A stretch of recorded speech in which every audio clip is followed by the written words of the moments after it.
Nous sommes le 30 avril 2003. Les rues de Genève accueillent alors le prologue du 57e Tour de Romandie à travers la rampe de la Treille, la place du Bourg-de-Four et enfin le parc des Bastions où se situe donc la ligne d'arrivée avec des petits pavés.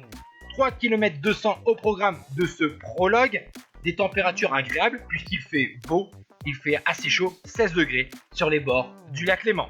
Le premier coureur qu'on va suivre la performance, il s'agit d'un Suisse, Alexandre Moos de la formation Phonak, 7ème du classement général en 2002. Le natif de Sierre est en bonne condition, 12ème de l'Amstel Gold Race, 18ème du Tour de Californie.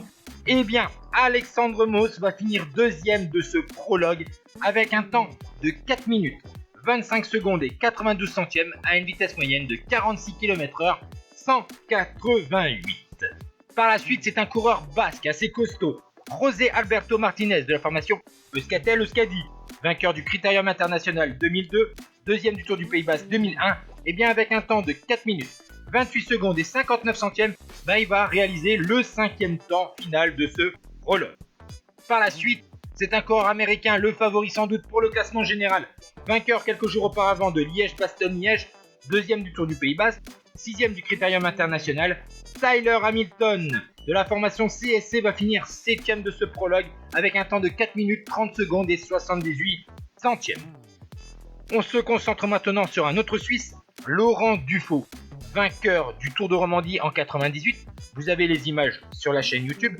Lauréat de 4 étapes sur la boucle romande, le Suisse de 34 ans de la formation Alessio va réaliser une bonne performance sur ce prologue genevois en finissant 3ème à 3 secondes avec un temps de 4 minutes 26 secondes et 94 centièmes. Et la victoire, vous allez dire, eh bien, vous le voyez au ralenti ici, c'est un Suisse de Sarre numéro 2.